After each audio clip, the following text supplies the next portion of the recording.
It's time to get your head out of your ass and start creating a life of no regrets. Whether you want to lose weight, get rich, or manifest a hot threesome on the beach, you're gonna wanna turn this up. This is Goals, Grit, and some woo-woo shit with your host, best-selling author and professional butt kicker, Una Duncan. Chris Bailey, I am so happy to have you on the show. Your book has impacted me so much. And the book I'm talking about specifically is How to Calm Your Mind, because you've written 3, I believe. But let me tell you something. I'm going to start with this confession. I probably would never have picked up a book called How to Calm Your Mind.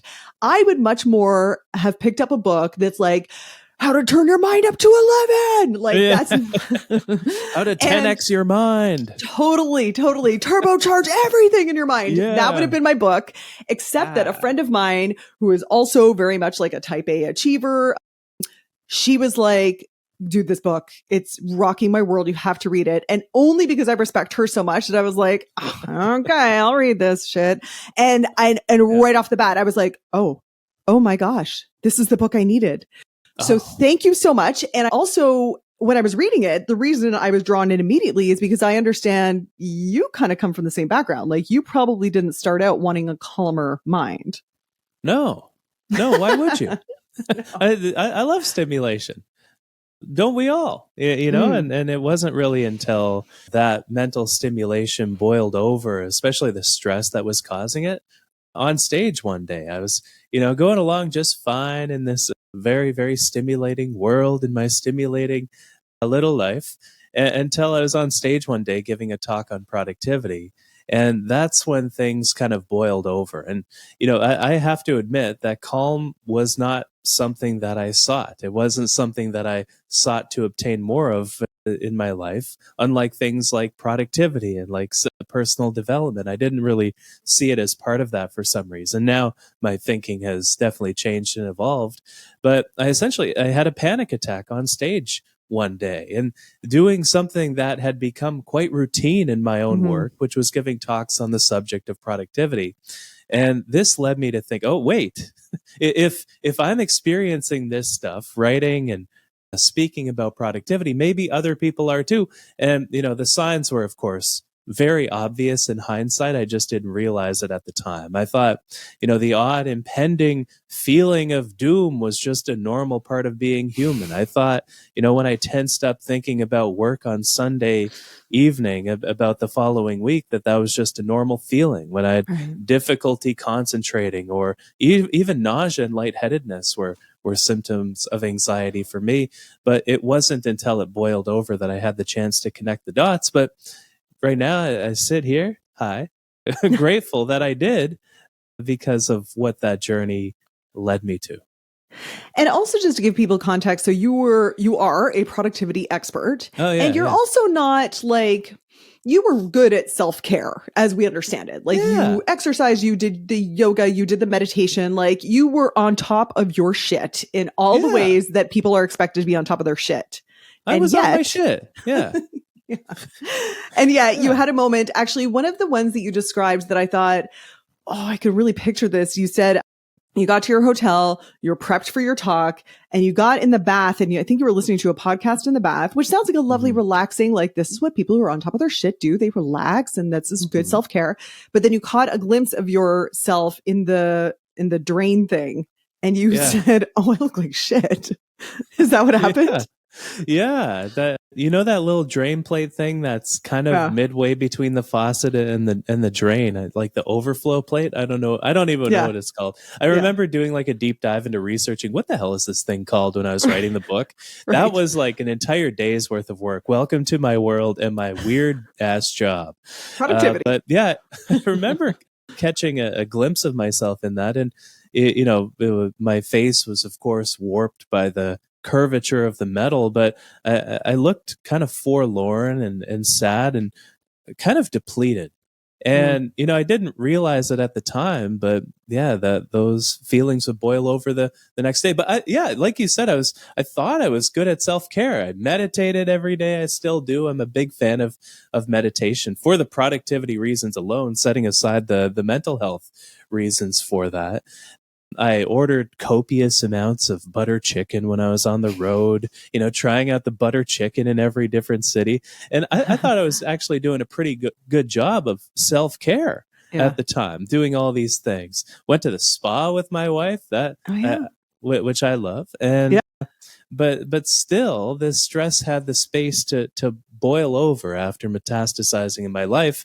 And it made me realize that a lot of the advice that I was taking wasn't working like I thought it would, right? You would think meditation just absorbs all the stress in your life and prevents it from boiling over. Yeah. But I found that to not necessarily be the case.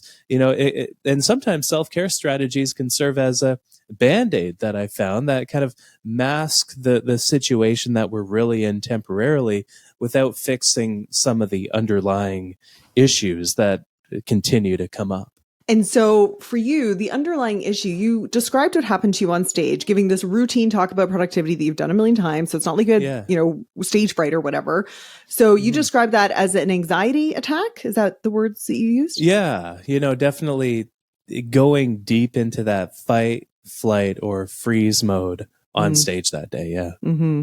I actually heard on a podcast recently that Martha Beck is working on a book about anxiety. And she says that that is the real pandemic of our time is anxiety. Would you agree with that? Do you think everyone's kind of suffering from this low level anxiety? It's interesting because anxiety very much is a spectrum, that goes from high anxiety from one side all the way down to calm on the other side. And so we think, this anxiety spectrum stops at the point of no anxiety. And so we're either not anxious or highly anxious, right. But we can keep going past that point of no anxiety to a deeper state of calm. And so I think, we're all on this spectrum to some level where, we have this emotional reactivity level in our life where, when things happen, we have a different level of emotional reactivity versus equanimity to the events that transpire. And so we're most definitely all on that spectrum, but you're exactly right. Most of us are closer to that high anxiety portion. And we can't always, identify the feelings that anxiety leads us to feel. But, if you have racing or uncontrollable thoughts, if you feel restless, if you feel on edge, if you have that difficulty concentrating, if you have difficulty falling asleep or staying asleep, if you have rapid heart rate or palpitations, nausea, dizziness, feelings of fear or doom impending, worrying all the time. These are all symptoms of anxiety that we're not necessarily aware of that we have because we're akin to the fish in water, right? You know that quote, ask a fish how the water is and they'll ask you, what's water? It's kind of similar to anxiety where because we're steeped in it, because we're steeped in how we feel, it becomes a part of our world and we don't realize that we're viewing the world through that lens that warps the perspective of how we perceive our life and the circumstances of our life and the events of our life as they unfold inside of that container. And so I think there's a lot of truth to that idea that the levels of anxiety are through the roof because the levels of stress that we face, including the stress that we choose to pay attention to every day, are through the roof as well. So I would say there's a lot of truth to that in terms of how many of us feel anxious on a population level. You spend a lot of time talking about what calm is, and you also define it by its opposite. And when I was thinking, I was like, why wouldn't I be interested in calm? And I was like, well, because I think my thought was that the opposite of calm was excitement and energy. Yeah. And so I thought these are positive things and calm being kind of like a meh version of that. But you're saying, no, calm is the opposite of anxiety. Different spectrum. Different spectrum. Yeah. So we've got this low level or maybe high level anxiety that is probably influencing us much more than we think. And you talked a little bit about some of the symptoms we might start to notice. When we get to that peak anxiety, does that lead to burnout? Is that the next step? Yeah. So it's really interesting because this level of anxiety is typically caused by a high level of chronic stress in our life. And if you look at the research behind burnout, it shows that burnout is the result of one thing and one thing only, and that's chronic stress in our life that has not been successfully managed. And so we all have sort of a threshold of sorts where once we cross over that threshold, we accumulate enough chronic stress in our life. So chronic stress is stress that never seems to end. It's stress where there's no end in sight versus acute stress, which is once off and temporary. So, once a, traffic jam on the way to the airport when you're going off to the Dominican, it's fine. It's not great when you're in it, but the traffic ends and then you go on with your life. You get to the Dominican. Yeah. And then you're in the Dominican, man. I mean, what's better? But the opposite of that is the chronic traffic. Maybe you have a 2-hour daily commute where you're sitting in traffic for most of the time. You download a lot of podcasts and audiobooks, but maybe that's not enough to absorb that stress. And so you have that repeated stress. And if you have enough of this repeated stress where there's no end in sight, chronic stress, it's the garbage kind of stress, we reach a point of burnout when we cross that threshold. And the interesting thing about burnout is I thought burnout was exhaustion going into this journey, right? As a lot of people do, because we use the term burnout colloquially. You'll ask how I'm doing, and if I had a long week, I'll say, "Oh, I'm so burnt out after that week." But the research is quite fascinating in my opinion on burnout, and it shows that there's 3 characteristics of our work that of our current situation and how we're feeling that need to be true in order for us to qualify as having burnt out. So the first one is exhaustion. And so that's in there, that's in the mix, but it only comprises a third of what it actually means to be technically burnt out. The second attribute, I don't know if you've noticed that as the stress has gone up with us all, especially over the last few years as we record this, the cynicism has gone up too. This negativity that seems to be in the air. And indeed, that's one of the 3 attributes of burnout. So exhaustion, then cynicism. And the third is feeling unproductive. It's feeling as though we don't make a difference, that our actions don't contribute to some broader goal that really, truly matters. And so exhaustion, cynicism, inefficacy, these are the 3 core attributes of burnout. We need all 3 in order to qualify as having burnt out. But it really is that chronic stress that also causes anxiety that leads us to this point. And so this is the interesting thing that was fascinating to unfold as I looked through the research and connected these disparate fields, or at least fields that felt disparate at the beginning, is, anxiety, burnout, they don't seem that connected. But when you look at the underlying factors, especially chronic stress that never seems to let up, especially the chronic stress that comes from the 6 areas of our work that tends to cause burnout the most, which we can talk about if you want. Would you mind going over them? Because I thought they were really interesting. Yeah, for sure. So it's, I felt like, I don't know if you've watched, what's that show? It's Always Sunny in Philadelphia, where they have like the map, or any crime show really, where, they have a map attached with the strings? to pieces of string. Yeah. That was what my office was like during this project, piecing together all this research. And these 6 burnout factors are absolutely fascinating. And it shows that the chronic stress that we experience in our work, it tends to come from 6 main places. So you can think of these 6 areas as sort of petri dishes that the stress we face tends to metastasize inside of. So the first is workload, right? Workload. When our workload is too damn high, we experience chronic stress because we feel as though we can never catch up, and that constant time pressure, that constant pressure we put on ourselves, and it comes from the external as well, it causes chronic stress. Number 2, lack of control with when, where, and how we work on things. And so the less control we have, the more stress we face, the more likely we are to burn out. Insufficient reward. is number 3. So of course this is money, right? And the inflation's high, we feel like we're not being paid enough. There's stress that comes with that, but it's also being just recognized for the contributions we make. If we're working our ass off day in, day out, every single day, and nobody ever says that, hey, thank you for the work that you do, we're going to feel stress from that side of it too. That's why if you're a manager in a management position in any capacity, one of the best things you can do is give genuine praise to the people in your team. It not only helps them feel good, which is a reason to do it in and of itself, but it also helps them become more engaged and less burnt out. So workload, lack of control, insufficient reward. Community is number 4. It's how close we feel to the people we work alongside. The more combative things are, the more stress we face because of the people we work with, the more likely we are to burn out. Fairness is the 5th factor. So we need to feel as though things are fundamentally fair in the work we do, how we're paid, how work is assigned, how we're managed in every single way. And values is the final factor.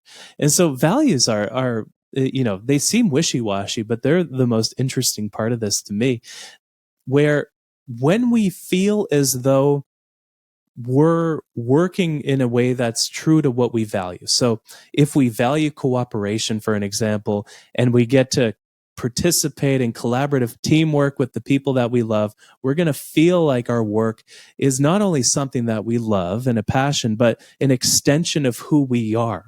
Right? When we can observe ourselves manifesting our values, there's some woo-woo word, manifesting our values through our actions. That's the process through which meaning is made at work, in our life in general. But when there's a mismatch, and so we value cooperation, but we're in this like finance firm, maybe that's ruthless, it's competitive, people are, nipping at each other's heels and cutting each other down. And, use the analogy you want, we're going to experience stress from that too. So the idea is the more stress we experience from these 6 factors because of a mismatch with our work, the more stress we face, the more likely we are to burn out. And if you're feeling this is the key, just in case people don't pick up the book. If you're feeling some combination of exhausted, cynical, unproductive, look at those 6 areas one by one, pick it apart, work within the autonomy that you have to overcome and tame some of that chronic stress, because it's so worthwhile, especially when you consider that the opposite of burnout is engagement. Yeah, I thought that was so interesting. It's not, what did I think the opposite of burnout was? I don't know. I guess relaxation. Oh, actually, I want to follow up on this burnout, but I want to make sure we get to this because I thought it was so interesting. And I'm like everyone else. I don't do the exercises in self-help books, but I did this one. So Chris said, ask yourself, what is the definition of a good day? And he was like, pause the audiobook and actually think about it. But I didn't have to pause. I knew immediately. I was like, oh, if I checked off everything on my to-do list, that is exactly what I make a good day. And you said that's one way to define it, but here's some other ways. And I thought it was such an illuminating exercise. Can you talk a little bit about that? And then I'm going to bring you back to burnout. Yeah, for sure. So the idea is, there's an infinite number of ways to determine whether a day went well. We can look at how happy was I today? We can look at how much did I contribute? We can look at how much did I connect with the people that I love and care about. We can look at how deep are my relationships. But we live in an environment that cares a lot about how much we accomplish. And, there's a large part of Western culture is built around the pursuit of more accomplishment and just more in general. You look at what people pursue through how they spend their time every day, and people spend a lot of time trying to obtain more of the various currencies of their life. More followers, more status, more money, more projection of status, because usually the more status somebody projects, the less money they actually have, because you can only see what people spend, right? And it's fascinating. But if you ask that question, it ultimately usually comes back to how productive was I over the course of the day. Because guilt comes into play here too, right? Where we want to assuage ourselves of any of the guilt that we happen to feel from being less productive than is expected of us and that we expect of ourselves. And so when you ask this question, despite the myriad of different values that we can have, despite all the different currencies that we can try to optimize for in our life, the way that we measure our days, the default is how much we accomplish, because that allows us to minimize the guilt we feel with how we spend our time. And it allows us to, kind of live within the expectations of the culture that we reside inside of. And I'm not arguing against, contributing more and accomplishing more, especially when, that's connected with what you value and what you truly care about. But ultimately, when you look at, again, that process through which meaning is made, which is when we manifest our values through our actions, we're leaving a lot of potential meaning on the table when we construct our days around this pursuit of more accomplishment and more of the various currencies of our life. Let's say you value, maybe you might value universalism, which is one of the 10 fundamental human values. It's understanding, appreciating, tolerating, and protecting the welfare of people and of nature. So there's 10 fundamental human values. So let's say that is your biggest value out of the 10. And your days are constructed around accomplishment. When it comes to maximizing how meaningful your day is, it's not necessarily the best path. And this is not to pile on the guilt. We have enough guilt from the various places in our life, including especially from expectation. But it's worth considering whether our days are constructed around the pursuit of what we truly value or what the world values, and whether there's a mismatch there in the first place. It's such a fascinating idea that we accept the defaults instead of reflecting on who we are, what we want, and how we can get there. Yeah. So in this podcast, we talk about setting and achieving goals, but you say that you want to put some boundaries on your goals. Otherwise, you're just falling into the trap of always wanting more. Did I get that right? Yeah. And if so, how do we make sure that our ambitions have boundaries that lead to personal growth and not just burnout and constant dissatisfaction? Yeah, that's such a good question, because the pursuit of more, we see it in various people, can be a very slippery slope, where the idea of more is self-reinforcing. First of all, it's constructed on dopamine. And so when we obtain more of what we already have, we get a hit of dopamine, which is a neurochemical that leads us to feel as though pleasure is right around the corner, but doesn't necessarily lead us to pleasure in and of itself. And so it's fascinating because we feel kind of like we're on a treadmill, constantly chasing the next hit, whether in the form of more accomplishment or more of anything really, or stimulation.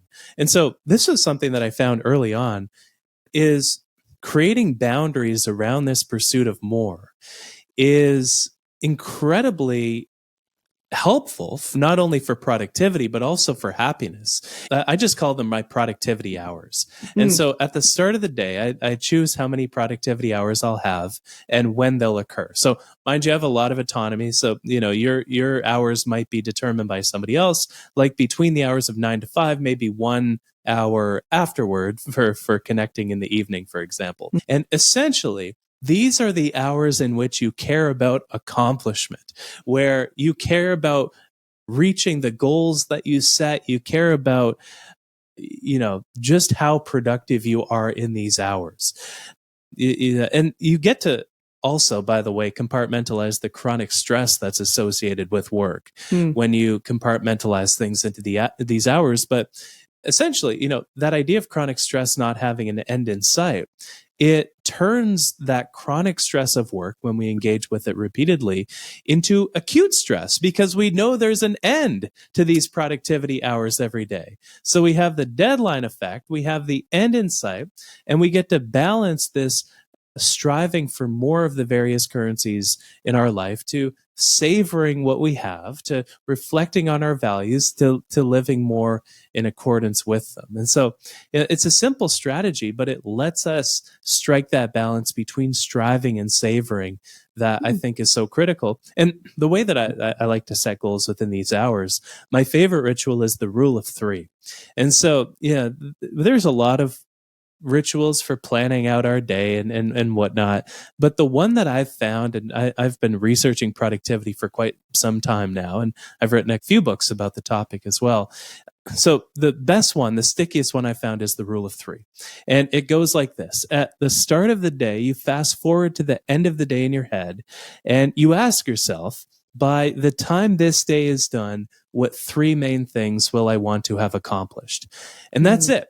And you can only choose 3. And so you have to choose, in addition to what you want to accomplish, everything that you don't prioritize. And so you really have to step back and go to basics, go to the essentials, and decide what's important on a daily basis. And it works because there's actual science behind how we think in 3s. We naturally chunk things together into 3s by default.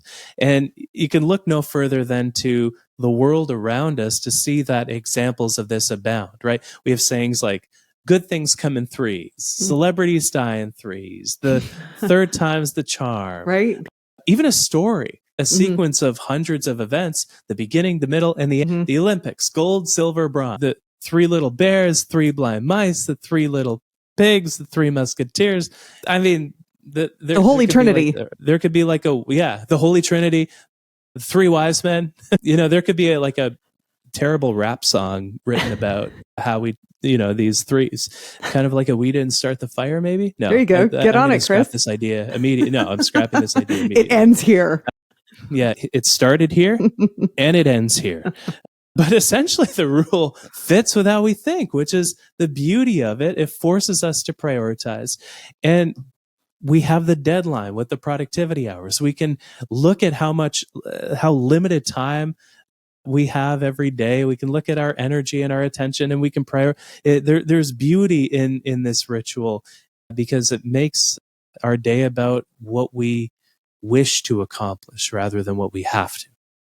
Okay, I love this. And you know what? I'm going to take advantage of the fact that you're on my podcast because I want some personal coaching here for a second because I feel... Let's do it. Let's do it up. Yeah. So I can get that. But I feel like if I look at my whole day, I will look at my work day and be like, 1, 2, 3, here are the things I want to accomplish. But then when those productivity hours are over, then I would switch into mom mode. Here are the things I want to accomplish in mom mode. And I have my, workouts. Here are the things I want to accomplish. And it still feels like I'm accomplishing all day long. And then there's like a certain fiction book that I want to read. I guess what I'm wondering is, should I have more boundaries than that? Or is that kind of what you're thinking, that you compartmentalize your life and then you have productivity hours for each section? I think we need hours, and sometimes this is a luxury, but we need hours that are free. And this is what I love about the productivity hours idea is we need productivity hours for work and for home. And, some of us need more productivity hours at home than others. Yeah. And, we might, maybe we're so busy that every single moment except for 1 hour of our day is a productivity hour. Yeah. But I think the key is that we allow for space in our day where intentions have space to form, where they're not determined by some previous version of ourselves. And so there's a serendipity to these hours. There's sort of an extemporaneous nature to them. And so when we feel as though what we have to do in a given moment is defined for us by some previous version of us, or from some external person, like a boss, like a client, we feel as though we're more likely to feel as though those hours are work, right? Because it's predetermined. But when we're able to allow intentions to form in the moment, and this can be, I think a good illustration of this is music. There are some times when we're working, and so we'll say, okay, I'm going to put on my working playlist. But then there are the times when we have a bit more space where we think, okay, I don't know what I want to listen to right now. I know I want to listen to music. And so we can wait for a song to come up in our mind. And it might be some obscure song or album we haven't listened to in years. And we can enjoy that so much more because the song becomes an expression of what we wish to experience in that moment, because we give we create a container in which that intention can form. And, there's a big difference I find in my own experiences in terms of how much I enjoy the predetermined music versus the in the moment music. And I think life should be like that too. We fall into patterns, we fall into routines, and we think we don't have much time, but, the average person watches around 4 hours of TV every day, which is a lot of time. And so maybe even just one of those hours, sitting on the couch and waiting for an intention to form. Maybe we don't have a lot of time like this, but we probably have a bit of time that isn't a productivity hour where we can allow this to happen. And it lets us recharge. It lets us experience a bit of serendipity in our life. It lets us experience what we truly wish to experience in the moment. And I think there's a certain gift we can give to ourselves through that. I love that. So now I want to take you back to burnout. You said that the first step might be if you feel like you might be experiencing some anxiety. And so you might look at these 6 factors of burnout, like, the volume of work, the amount of control you have about how you're doing it, the fairness that you're experiencing in your office, the recognition, things like that. So you might look at these and say, okay, what can I control? Now, is that what you did? Like, take us from that moment. You saw yourself in that reflecty thing that no one looks good in. So you got to give yourself some leeway here. But so you saw that and you were like, I need to make some changes in my life. And so did you systematically go through these 6 things, or what did you do? Well, it took a while to stumble upon this research. Frankly, I wish I had these 6 things available to me at the time. But I went through quite systematically, and the crappy thing, the shitty. I guess I can swear because there's shit in the name of the show. Yes, you can. The shitty thing at the time is, we don't have complete control over most of these factors. Yeah, and so this is as much of a matter of fit as it is a matter of control. And so values is a really good example. You're probably not going to change the values of the organization that you work for. Fairness is another factor. Maybe you have a bit of leeway to make inroads in that direction, but you're probably not going to change how fair things are overnight. Maybe you are. Who knows? Reward is quite similar. And so it's as much of a function of a reflection of how good of a fit your job is for you, as what you have control over. And by all means, it's worth fighting for fairness within the autonomy that we have. So workload is a great example. We can talk to our manager or whomever we directly report to and say, I'm not as productive as I could be right now. Indeed, inefficacy is it's a core dimension of burnout. And so, I'm exhausted, I'm stressed.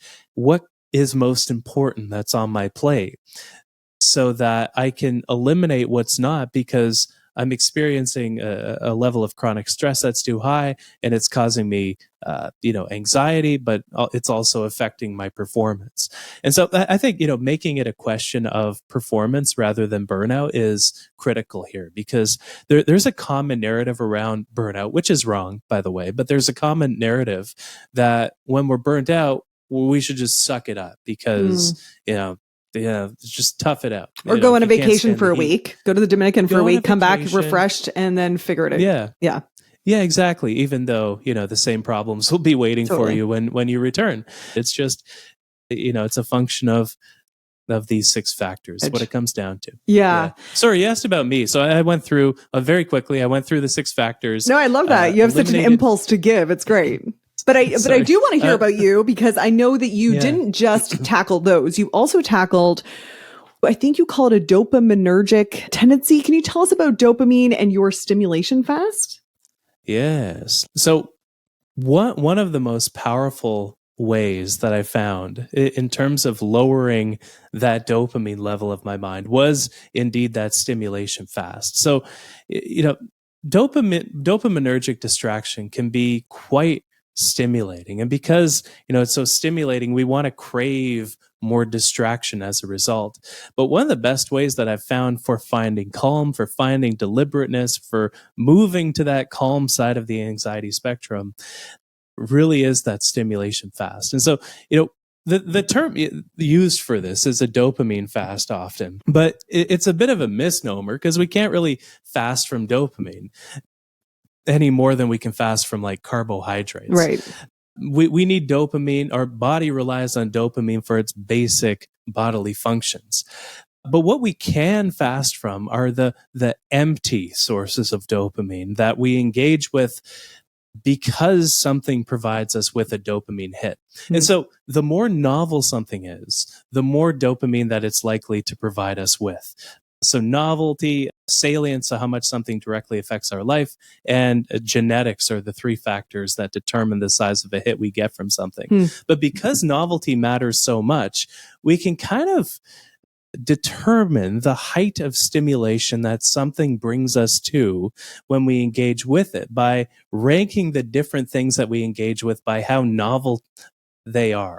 And so at the very height, the zenith of stimulation might be checking social media, for example, which is built around novelty. And not only that, but personalized novelty, where an algorithm learns as much about us as it possibly can. It tailors content to that is most likely to be stimulating, and usually using artificial intelligence so that it keeps us hooked, even though when we reflect back on that time, we don't really think of it as meaningful. It kind of creates a satisfactional emptiness after. So social media at the very top. Then below that, we keep working our way down in heights of stimulation and how novel something is to the things at the bottom. Meditation is near the bottom. Bookkeeping is near the bottom, right? The boring things, the things we put off. Writing is closer to the bottom, but probably not quite there. And the different things we engage with have different heights of stimulation that they lead us to fly at. And the higher our height of stimulation, typically the more stress we experience, because those things are more stressful, even though they're kind of a comfortable and familiar source of chronic stress. The Instagram is a good example of this. It still makes us compare ourselves to other people. Frances Hogan, the Facebook whistleblower, said Instagram is basically about two things: bodies and comparing lifestyles. It's hard to imagine what fires up the comparison part of our mind more than that. But with a stimulation fast, essentially we choose a duration of time. I recommend doing about a month, which sounds high, but is quite enjoyable actually after you get through the first week or two.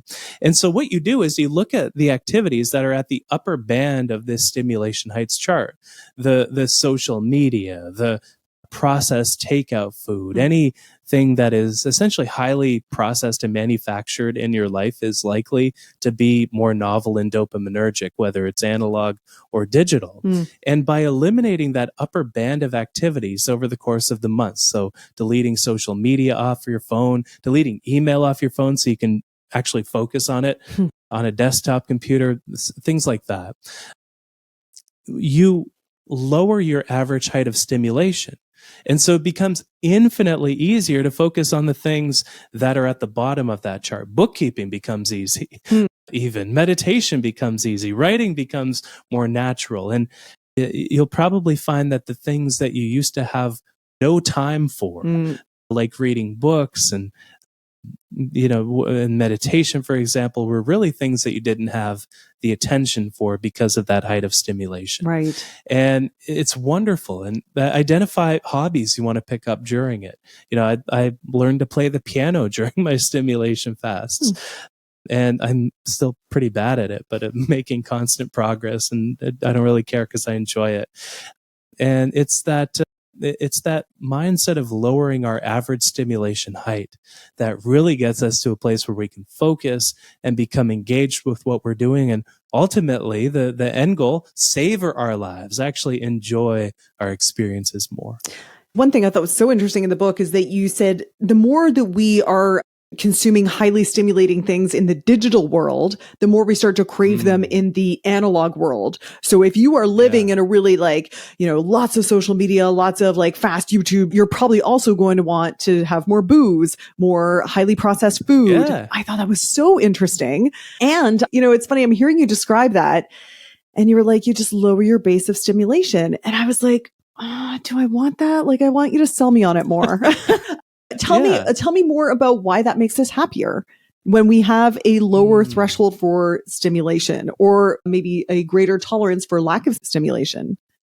Yeah, that's such a good question. And I think we do need to be sold on it a little bit. But, here's a simple example. So I was drinking a jasmine tea over the course of this pod, which is now done, unfortunately. So there are, two kind of people that might enjoy jasmine tea that could have a completely different experience when they sip on this. The first is somebody who is able to actually enjoy that experience. They're able to be present for it. They're able to focus on it. And because of that, they actually derive more satisfaction from it. Then there's somebody who's distracted during that time. They're thinking about something else. They can't fully enjoy that experience. And we have these beautiful moments of our life that we constantly gloss over. I remember going on a hike through a park with somebody, and they were on their phone the whole time.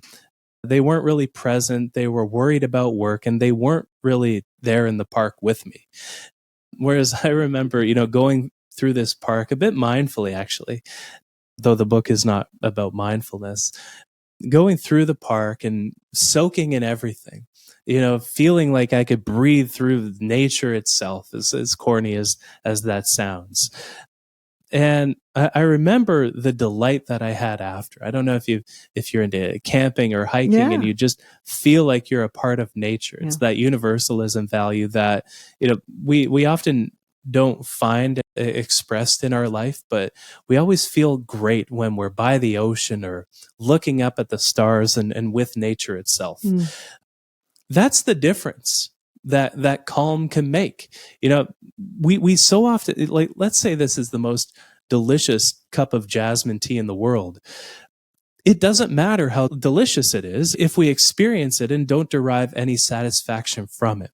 And so, there's a lot of people who experience these incredible lives. I would say most people listening to the podcast, maybe even, we have these incredible lives where we have so much to be grateful for. Everything from the people that we're surrounded with, to the food that we get to eat, to the Uber Eats, to the things at the higher levels of stimulation sometimes too, when we engage and indulge intentionally, in my opinion. One of the best ways of assuaging any guilt we experience from indulgence is to indulge intentionally binge watching, intentionally having a dopamine night every once in a while. But what good is a good experience if we can't enjoy it? Yeah, this could be the most delicious cup of jasmine tea in the world, and if you don't enjoy it in the slightest, it might as well be the worst. And so life is like that too. We want to feel as though we can become embedded in our life and enjoy our life, enjoy the great experiences that make up for it. But when all we care about is stimulation and finding the next hit of dopamine that never truly leads us to feel as though we're satisfied in the moment, but only that we need to crave more of everything that we already have, we never feel satisfied. Right. And not in a good way, not in like an Alexander Hamilton kind of way, but in a good, enjoy your life kind of way. And I think that's the point of calm. The point of calm is to create the conditions, not only to be productive, which calm most definitely helps with, not only to contribute more, not only to live in accordance with our values so we find more meaning, but also to enjoy the fruits of it all, to enjoy the fruits of our productivity, our accomplishment, every component of our life. I think that's what it's about. Oh, I love it. It's like the difference between striving for achievement versus allowing fulfillment. Yeah. We feel we can blossom, as corny as that might sound, right? No, it's great. Chris, I know people are going to listen to this and they're going to want more from you and to learn more and to read this book. Tell people how they can stay in touch with you. Yeah. Well, thank you for having me on the pod. It was fun to hang out with you and chat. So my website is chrisbailey.com. You can find my newsletter, my podcast, my books there. The book that we've been chatting about today is called How to Calm Your Mind. My others are Hyperfocus and the Productivity Project, which are about how we can manage our attention and hyperfocus. To basically a book about mindfulness, disguised as a book on productivity. And the Productivity Project is about a year-long series of experiments that I did where I used myself as a guinea pig to become more productive. And How to Calm Your Mind is the latest. And it's about how calm not only helps us enjoy things, but also helps us become more productive, which I think is an underrated benefit and means there's a practical payoff for all of this. And so enjoyment plus productivity equals calm in terms of the benefits of this. Beautiful. Well, I've enjoyed this conversation so much, and I'm so excited to read your other books and get you back on to talk about those. But thank you so much for sharing about how to become calmer. I really appreciate it. Yeah, absolutely. Great to meet you. You too. Hey dude, thanks for listening. If you like this episode, make sure you're subscribed so you can get the next one. And by the way, if you rate and review this podcast, it really helps me get found by other people who need some goals, grit, and some woo-woo shit. And be sure to connect and DM me at Una Duncan on Instagram and let me know what you thought of the episode. Chat soon.